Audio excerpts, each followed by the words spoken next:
10.5. So this is surface area of pyramids and cones, which once again is going to be very, very similar to the volume, but just the formula changes just a bit. So our formula for surface area of prisms and cylinders was this surface area pH plus 2b, where P is the perimeter, H is the height, and B is the area of the base.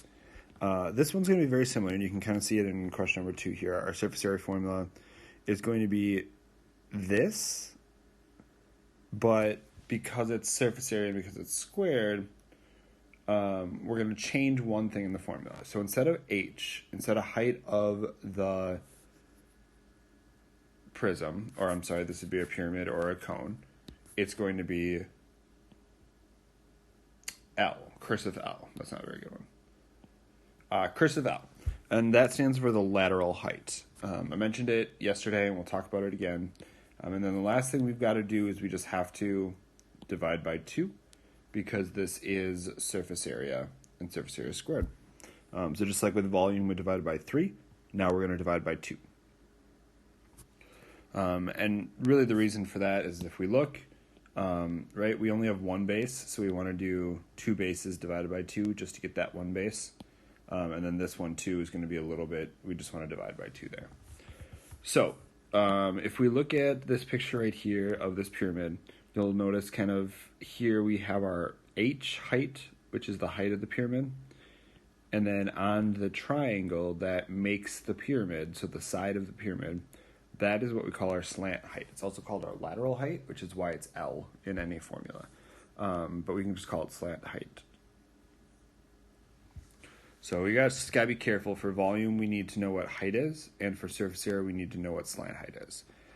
Other than that, that's the most complicated part about this, so as long as you're kind of familiar with that, we'll be okay. All right, so let's do this question 2a. So we want to find the surface area, so we'll start with our capital P for our perimeter of the base.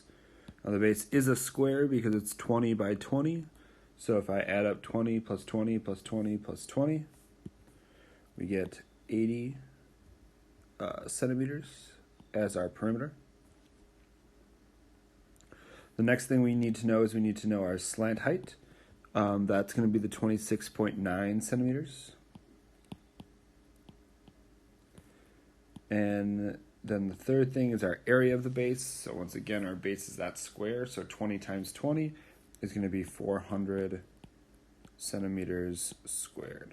So now we have all of our information. We can plug it in and we can solve. So surface area equals our perimeter times our slant height plus 2 times our area of our base, 400, all divided by 2.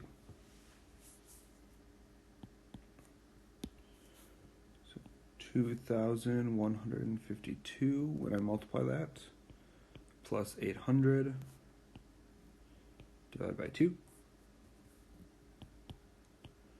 2,952 divided by 2.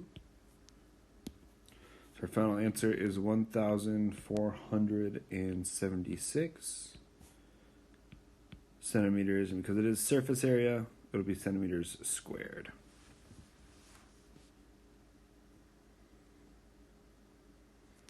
All right, B, same type of problem. Remember, perimeter is the same thing as circumference. So we just need to find perimeter or circumference of the base when we're finding P. Your formula on your formula sheet probably looks a little bit different. Feel free to use whichever one you want.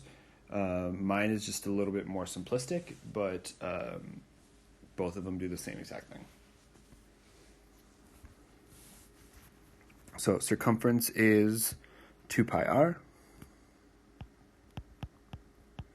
And our radius of this is 8. So it would be 2 times pi times 8, which will then be 50.24.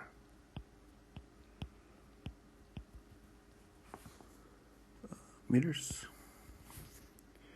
All right, our lateral height. Now this one is going to be a little bit complicated because we're not given it like we were in the last problem. But you'll see a lot of these problems where you're given the base, you're given the height, and you need to solve for the lateral height. Or vice versa, you're given the base and the lateral height, and you need to find the height. And if you haven't guessed it by now, it's our friend that keeps coming back, right? We have a right triangle, so it's going to be pi theta. So I can set up 8 squared plus 15 squared is equal to our hypotenuse squared, since that hypotenuse is our lateral height. So 64 plus 225 is going to equal L squared. I add 64 plus 225, get 289. And then square root both sides. We get L is equal to 17.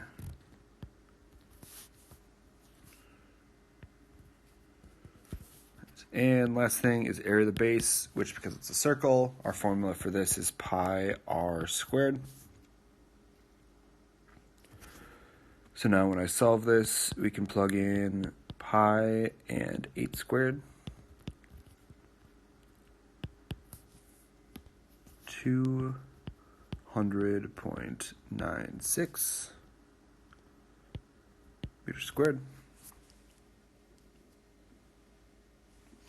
And now we're just plugging in the formula.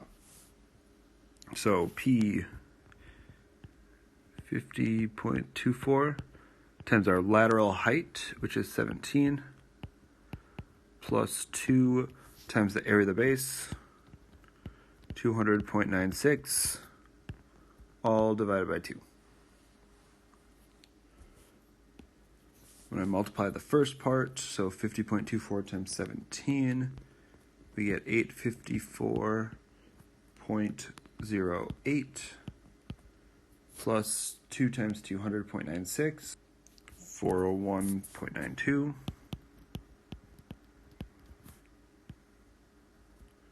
All divided by 2. Add those numbers. 1256 divided by 2.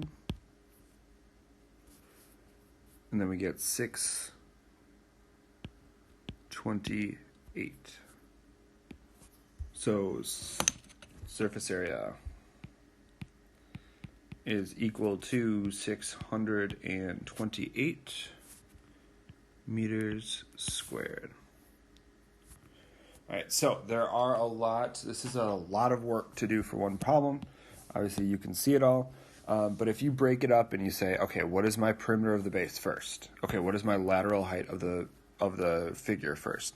What is my area of the base? And you do those 3 parts, and then you throw it all in a formula, you're going to be pretty successful doing it that way. So break it up, and you should be okay. We are just going to pause after just doing surface area. There's a couple more problems on here. I'll do a video on those tomorrow. But for right now, just practice your surface area. You can take a look at the back here, and you can see some problems on here that you can do surface area with to practice.